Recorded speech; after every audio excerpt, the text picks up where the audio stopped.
I come from a two-fare zone. It seemed like just yesterday I had to take the 2 to the 5 to the junction and walk the rest of the way.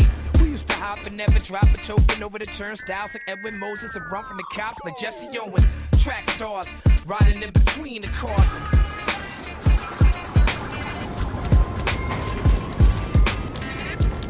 Graffiti is freedom. You know, that's what graffiti is to me, pure freedom. There's definitely a rush. You're in there, you're sneaking in, you're with your homeboys. There's like this feeling, you hear trains, the motor kind of clicking on and off. You hear the tracks change. There's all these elements that add to the whole mystique of that's, in a way, you can't even really describe that to people now. I'm not entirely sure why I write graffiti. It's kind of how, like, when people have conquered something, they stick a flag in it at the end. And that's my version of my flag, maybe. If I'm upset or I have pain or rage in me, I'll just go out and just destroy shit. For me, writing was a release. It was an escape from, my parents bitching and complaining in the house. It was an escape from my block. I started writing to get away from all that, to assume another identity, to have a good time with my boys, to be down with, some rebellious shit. You stay anonymous as who you are. And that's the whole point of it. Being like the wind, you can't see him, but you could feel it. You could have this sort of anonymous thing about it where you could have one kind of, you portray yourself as one thing and then change into my other costume and I'm this other guy. Superhero. Not many things I can compare to getting on the train daily and seeing your name up on every train you ride. There definitely is a certain high to it. You might feel invincible until people start going over your shit. I feel like a super actor, man, it's pretty cool. In the beginning, it was just about being famous, kind of getting up to get fame, and everyone wants to be famous. This graph culture is serious, man. Know what I mean? It's been handed down from generations to generations to generations, man. Only a real artist will get his light and will get to shine. I mean, a real writer is somebody who picks up a pen and goes out and writes in the street. Illegally. They do what they want to do, when they want to do it. And they do it gracefully and they do it with style. Graffiti writers are the most resourceful people in the world. I guess like most indigenous people, they made the best of what was around them. That same creative nature will help them find a way. The desire's there. People want to paint. They're not going to stop it completely. How are you going to pay for freedom, bro? You don't pay for freedom, you take it. My name is famous, my face unknown. Take a walk with me, we going all for team. Solid feeling. Walk with me, let's take a walk. Take a walk with me, let's take a walk. Let's go bombing. Let's go bombing.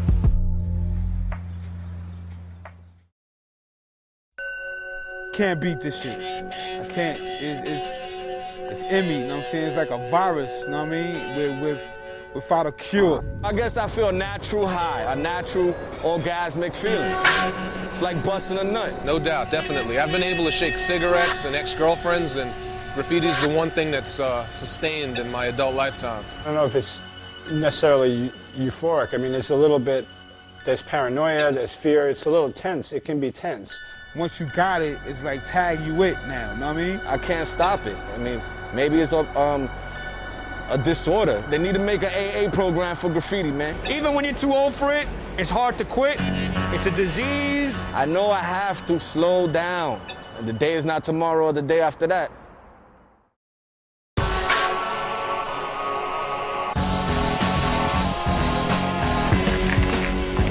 Tagging is the development of graffiti. Graffiti developed out of tagging. There was nothing else that's now called graffiti that didn't, it all started with tagging. That's how it started, tagging. Because from tagging, it went on to bubble letters, from bubble letters went on to style. And just big tags, they got bigger, then they got filled in, wider, and then outlined, and then it went off from there. I think that having a good tag style is important. I think it's very important. I think it's like having a good smile. It's kind of what greets the world of people around you. Good tag has style.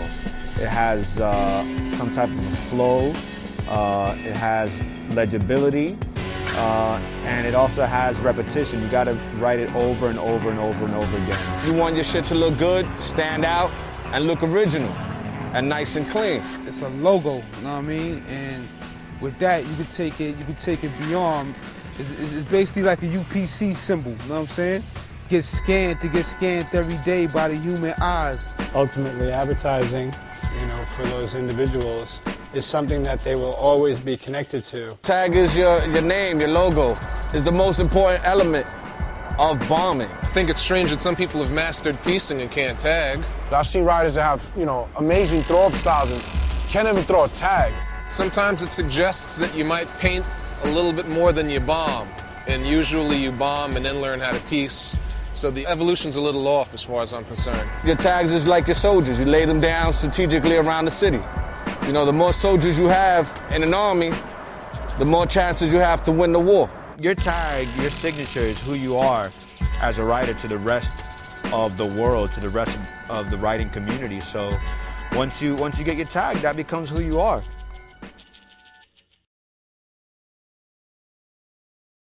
If a tag's like a single adult male living alone, a throw-up is like when he's married and has kids. A throw-up is something you do quick, in a matter of seconds. I mean, you just do a quick fill-in, a quick outline. You could do hundreds of them. They're quick and easy to do. If they're done correctly, they look quite good. Some people don't think so, but fuck them. I love throw-ups, man. I love doing throw-ups everywhere. I love throw-ups. I love throw-ups. I love doing throw-ups and fill-ins, dusty ones, solid ones, ones without shadows, skinny caps, fat caps. You can express yourself differently with each one. Each one has its own identity. A lot of people think that it's a lazy version of doing their name or a simplified bubble style of doing their name, but there legitimately is an art to doing throw-ups. You know, and when I grew up, just about everyone that had a throw-up rocking had a dope throw-up. So the throw-ups are like a tank and shit. You gotta lay the tanks down, not as much as the tags, but every now and then for strategic war purposes. You need the big bangers to blow them out.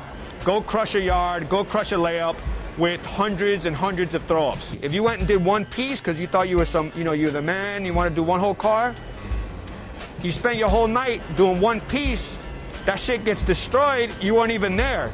You did throw-ups, you're gonna be up for weeks. If you have a beef with a rider, throw-ups is like, it's like your ammunition. You go out there and destroy everything they have with throw-ups. A little salt in the wound, you know. If somebody has a whole car that's rocking that might have taken them all night to do, I can take that thing out in about 5 minutes. I like going over people with my shit, man. I just love ragging niggas. If you go over me or any of my peoples, I'm going over you for life. And a feeling is a very quick way to just cover up somebody's shit like they wasn't there. You can't tell who was under this shit.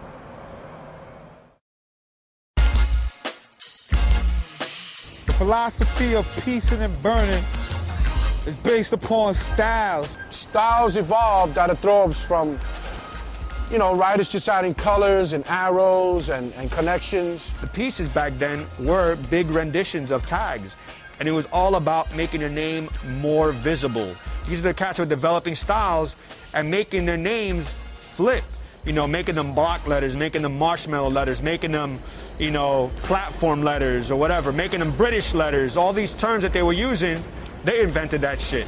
I appreciate wild styles. The direction graffiti is going in right now, I guess a lot of kids are doing 3D stuff and recycling other people's wild styles. Whether you call it computer rock or whether you call it marshmallow or whatever, what you do is your style. It's your imprint on your letters.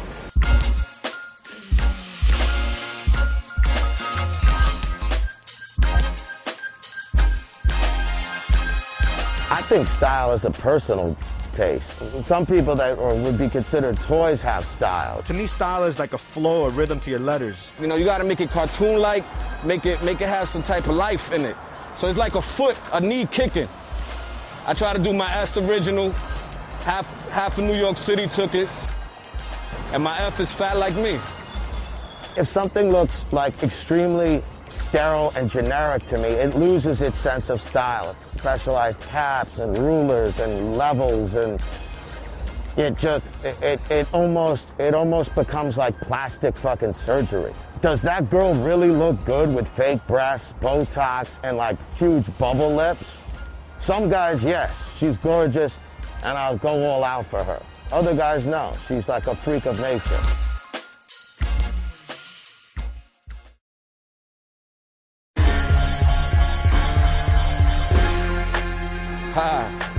I love beef. That's where I come in. I love to just take niggas' careers and just end their fucking careers. Beef is a conflict. Beef is when somebody goes over your shit, you know, when somebody talks shit about you. It's another word for saying, you know, I have a problem with someone. You have writers who come and want to dish your throw up or your piece, you have to retaliate. Niggas I see I got beef with, you know what I'm saying? I'm the type of person, I'm a mastermind, you know what I'm saying? I don't just jump at it. I mean, I see you, I'm gonna do the homework for you, you know what I mean? I love going over people. Graffiti, I've said it before many times, is a full contact sport. Careers were ended off of beef. People have been killed off of beef. It was always a part of graffiti. I mean, in a very strange way, it's kind of what kept it competitive and exciting for me. You have people that are competing for the same space on the streets, and you know, you're gonna bump heads with people just because of that alone. People would get run off the line, you know? I can't go paint over there because I have beef with someone. You know, my shit ain't gonna last on that line because cats are beefing with me. I don't think anybody ever wants beef other than when you're like 16 and you want to be noticed and you want to, you know, be paid attention to. Or some writers just go over you just because they want to meet you or they want to get famous quick. You know, dudes go over me, I run circles around them. They really can't catch up to me. I am really that advanced. And it's kind of a joke. It impacts people's styles. They have so much beef, they don't ever want to put more time into developing something with more style because it ain't gonna last. You know, whether or not it was you and the beef, you got to watch beefs unfold on the sides of trains.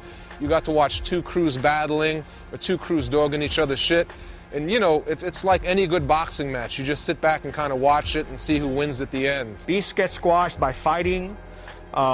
Beefs get squashed by, like, you know, by saying, hey, forget about it. Wow, I didn't even know it was you all these years. I made a call, you know what I'm saying? It went through the wire. I told the dude, you know what I'm saying, you want to dead the beef, give up a large sum of paint, man. Paint, markers, ink. Beefs get squashed that way too. You, like, you know, you pay your way out of a beef. You better be on your P's and Q's, man. Know what you're doing.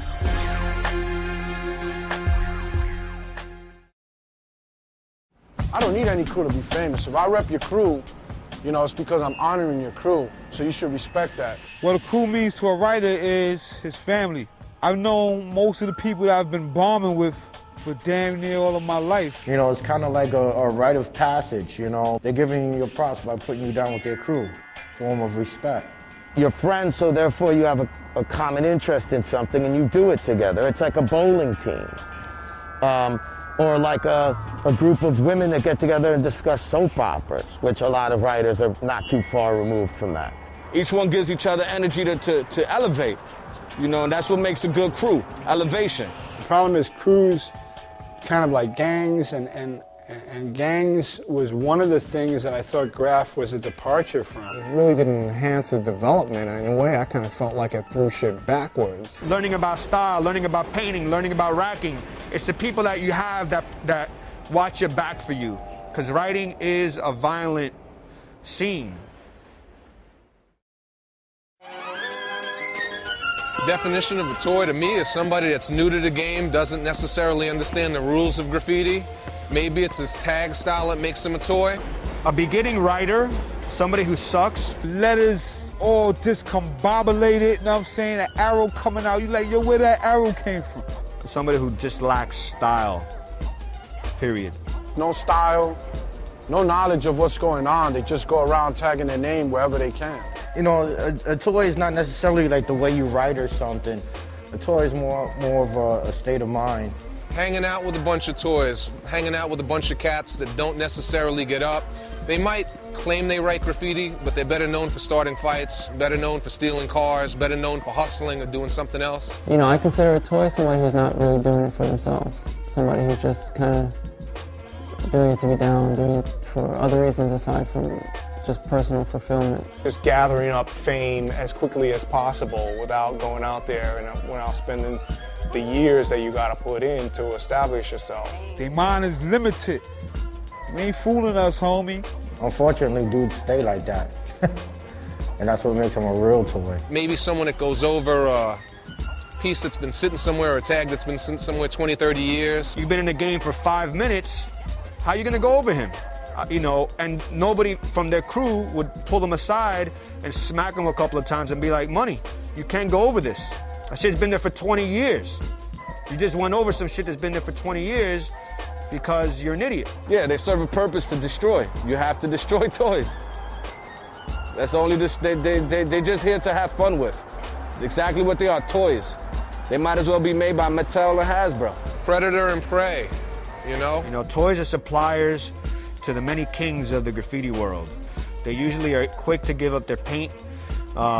You know, you just, yo, toy, give me your paint. And they're quick to oblige. There needs to be someone you can go over without worrying if he's gonna go back over you. So it balances things out, I think. I just go over their shit and crush their fucking feelings. Toy's a writer who just started, really. I mean, everyone was a toy. I mean, I really don't diss toys because I was a toy at one time too. Basically, everybody starts out that way. Everybody. I was certainly a toy. I mean, I was not only a toy, I was almost, could be called a graffiti groupie. And then I would do pieces on trains, and I would see my pieces on the trains or my trovs, and they would pull in. All the other shit looked fresh. My shit didn't look fresh. Doesn't mean that you have to remain in that category. But yes, everyone's a toy at the beginning. Nobody can deny that. And toys that are willing to accept that and learn from somebody who's better than them have a good chance of getting better. Basically, graffiti writers write on anything. I mean, I see writers write on church, man, churches. You shouldn't write on churches or children's little schools. It was irrelevant whether it was a Catholic church, a place of worship, maybe a synagogue or a mosque. You just didn't write on these places of worship. Now, I've written on churches before, you know what I'm saying? And it's not like I knew it was a church. It was more like I'm hitting it up, then later on I'll be like, oh. You don't write on people's houses. You know, you just didn't do that. That's kind of gone out the door as well. You don't ride on cars, like just regular civilians' cars. I've seen people ride on in cemeteries, man. I mean, there's things you should respect. You didn't write over someone else's rest in peace mural, for that matter. Usually they were respected in, you know, when there's beef, people will go over a dead person's rest in peace memorial. I mean, I've seen dead people with more beef while they were dead than when they were alive. Well, number one ethic, do not go over scuff. Number two ethic, do not go over scuff. I never wrote on nobody's house. I can't front. I wrote on writers' houses, writers that I have beef with. Say you have a little tree-lined street and people are writing on people's fucking garage doors and shit like that. The whole ethics question has changed since I was around too, because I remember like people wouldn't, you know, write on trees or they wouldn't write on the floor. There's just some areas like neighborhoods where graffiti looks fucking stupid, like just ridiculous, you know what I mean? It's like, what the fuck are you doing?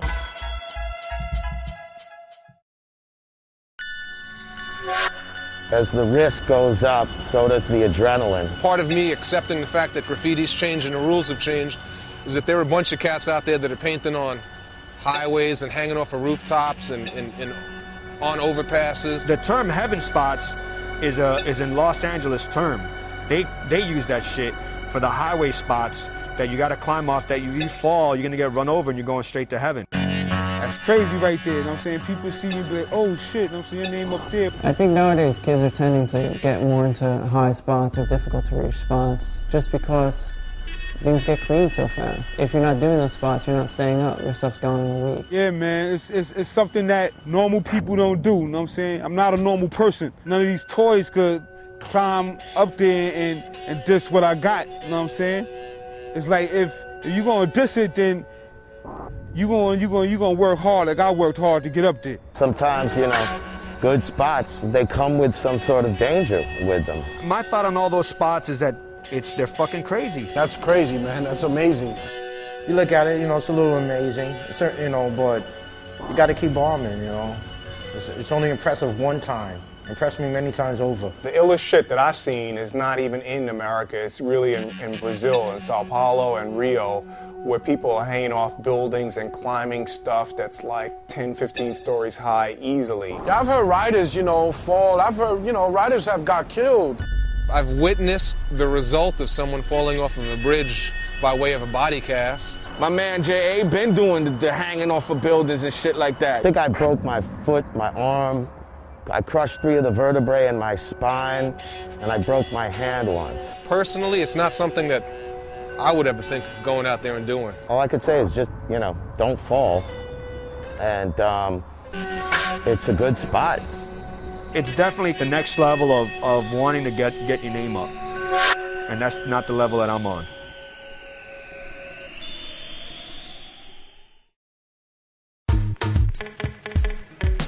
Racking is traditional, man. Back in the early 80s, in the 70s when graffiti on the subways, everybody racked their paint. The more paint you have, the more graffiti you can do.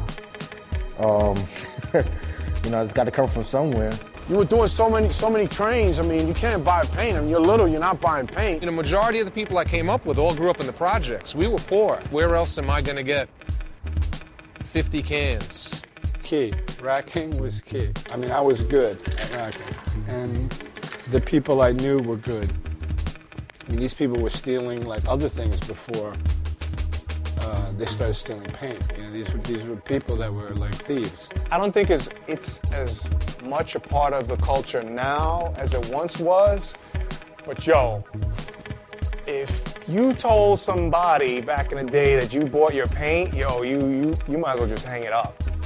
Racking was always a part of the whole culture in the beginning. I've always racked my paint, and that's because it was, hard to come by, and also that's how it was supposed to be done. That's how it was taught to me. Part of the sort of excursion of graffiti writing was about going to obscure places and getting paint.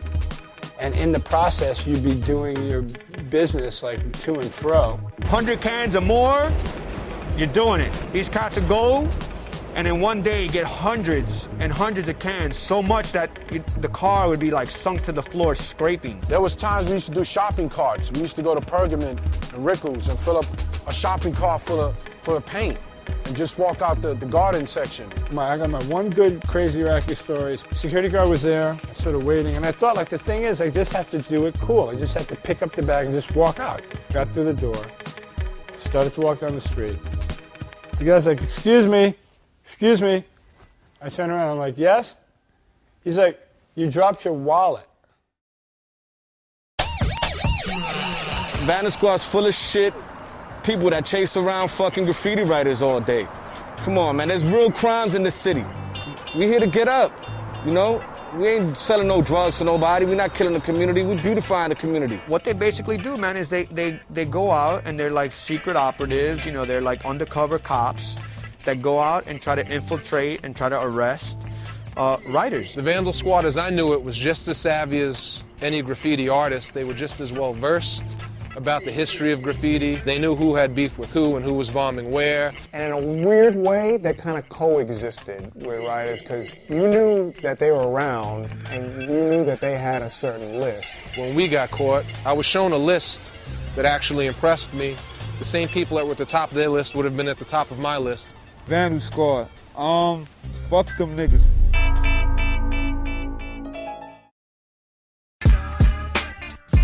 In my opinion, the subways was where it was at. Memories, man. The subways, man. You're talking 70, 79. Riding the subways and watching whole cars ride by. You could sit down on at your home stop and soak up this moving art show. So fun, man. I mean, I miss it. I wish it can come back. All City used to mean being up on all the train lines and being like king of them. And I took King of the Fours and I had every car inside, out, panels, throw-ups, went out to the 2s and 5s, the 1s. No matter where you go throughout this city, you're gonna see this guy up. Not like a tag or 2 tags, but being up a lot. And not just jump out your car, catch a couple of tags and be out. That's cheating.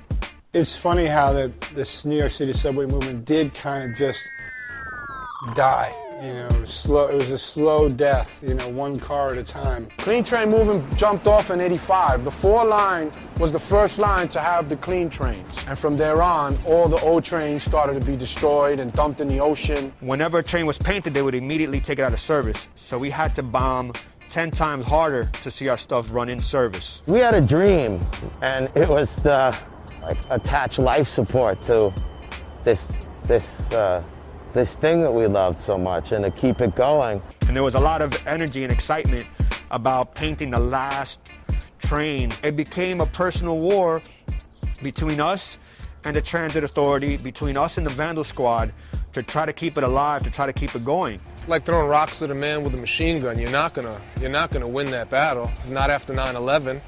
I think that those actions are easily misconstrued.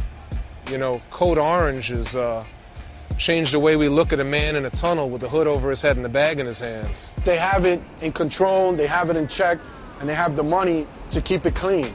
And they have the new stainless steel subways. I mean, you do a train, it gets buffed. I mean, the same day it gets clean. It really doesn't pay to paint trains anymore. You're only painting for the feeling and for the photo. Graffiti is relevant. Just because you don't see the graph on trains, so you don't want to hit it, it's there to be hit, homie. No matter if it's gonna get buffed or not, just for the love of the sport. I mean, they won the war, it's all good. On the subways, but we won the war in general and long term because now graffiti's worldwide. And that's something you can't stop, and it's art now. Ride the track till the third rail short circuit. Most of graffiti I see around the world at some point was directly influenced by something that they saw that came out of New York. It's global now, put it like that. It's worldwide. It's out in Africa and Russia. I mean, that's amazing. You got graffiti that far. I don't know. I think I'm still tripping on the fact that, like, you know, Sprite and McDonald's sell graffiti in a way. Productions, trains, walls, cars, highways, canvases, shows, sneakers, video games, everything. It's not a ghetto anymore. It's not restricted to that. You know, now it's just not about necessarily a locality or sort of like a lifestyle or, you know, economics. It's just more about attitude. If it gets in the gallery, cool, beautiful. Give me my cheddar. Keep it moving. I don't want anything to do with you. I don't want to meet you. I don't want to talk to you. I don't give a fuck about rich, yuppie people criticizing my shit. Fuck it as an attitude has become probably more important than putting up style. If it moves you emotionally, then it's totally relevant. If you're doing it because it's cool and you want to be some sort of half-baked rebel or some bullshit like that, then it's only as relevant as that can become for you. We're setting the new troops. They're young, they're equipped with new ammo, and they're doing damage and they're getting up, and I love it. We've figured out how to make ink in our own mops, in our own train keys. We figured out how to get in and out of trains undetected. And I'm sure surveillance is gonna definitely put a damper on things for lots of people. The graffiti community will find their way around this. Gonna always be here, since caveman wrote on the walls, man. Can't stop it.